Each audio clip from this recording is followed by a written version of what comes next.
Right off, the Sea Eagle military drone soars, 120 km range, 10 IO battery. What a multicultural oddity. Russia's drone tech is really lacking compared to my battles. Once they received the enemy artillery coordinates, the 30th Artillery Battalion was like, let's load the party poppers.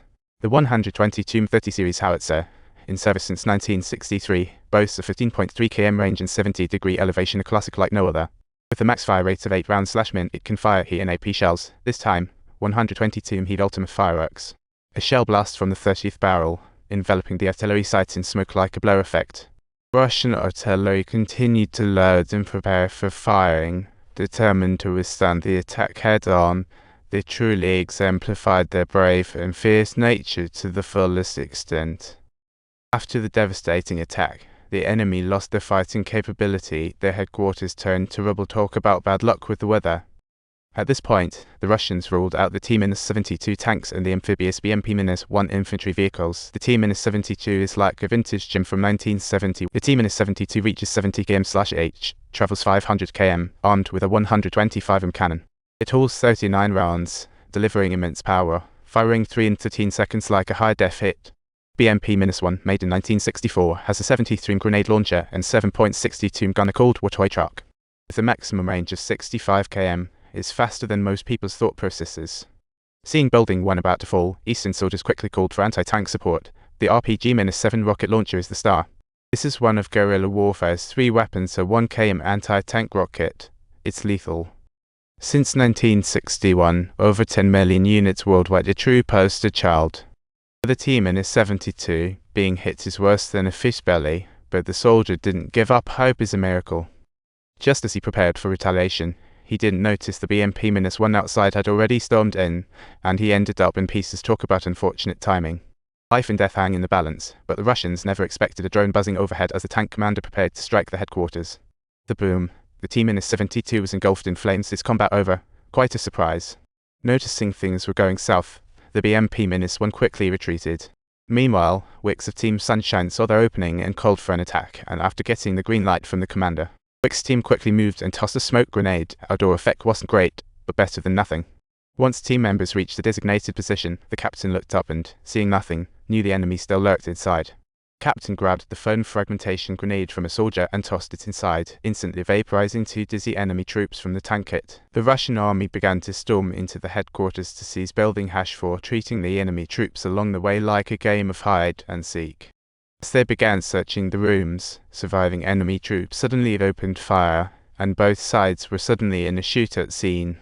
The pro-Russian frontline soldier, tripped by a glimmering firearm, was caught in the crossfire and became a human torch. Seeing the overwhelming firepower from the enemy, the Russians reluctantly threw another grenade, only for it to be swiftly kicked away by the enemy. Talk about a real test of resilience. With more Russian reinforcements showing up, they finally captured the headquarters, forcing the enemy troops to retreat to temporary shelters. The Wicks team found a Motorola walkie-talkie and fallen enemy soldiers, providing the Russians an unexpected convenience for their next moves. Captain Fox commanded the troops to quickly seize Building 2, making their way to the front line of Building 1, reuniting with teammates afterward. They were set to launch an assault on the transient enemy base flanking Building 2, and surprisingly, the enemy hadn't noticed the threat yet.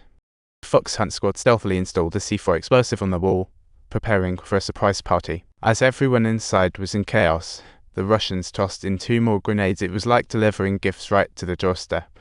Then, strictly adhering to standard procedure, the Fox Hunt Squad pushed forward. Upon their entry into the room, the startled Witch Army troops immediately got ready to engage in an exhilarating CQB showdown.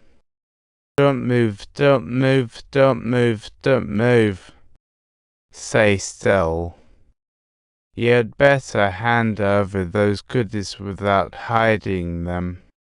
The Russians realized standard tactics weren't cutting it, so they swiftly changed strategies, gearing up for a full-on assault. Let's go. The enemy command finally caught on, realizing the Russians planned to bypass Buildings 2 and 3 to seize Hill 4 directly, and dispatch their reserves right away. Meanwhile, the drone operator relayed good news. A major drone spotted the Russian 30th Artillery position, but alas, this drone faced a rough fate.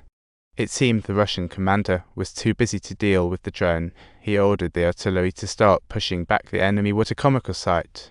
Unfortunately, this intel was intercepted, and the Russian command swiftly ordered the artillery to retreat. Was a missed opportunity. Just dragged artillery to safety, kaboom. The city was bombed into oblivion. What a catastrophe. The enemy used the Soviet-made 26-50-152 artillery, boasting a max range of 30 km and a rate of fire of 8 rounds per minute, definitely formidable. Yet the major drone wasn't taken down. The Russian commander had full situational awareness. After a fierce bombardment, they could only withdraw the artillery back to base. Meanwhile, the Russians had secured the enemy's stronghold and building #2, yet the commander remained unaware of the danger. Two crafty enemies set up a PKM general-purpose machine gun on the roof of building #3, ready to showcase their fire. This beauty fires 7.62 rounds, with a theoretical rate of fire of 650 rounds per minute. It's a real 5-hour factory. With numbers favoring them, the enemy's machine gun fire left the Russians helpless, prompting a call to the artillery unit for fire support.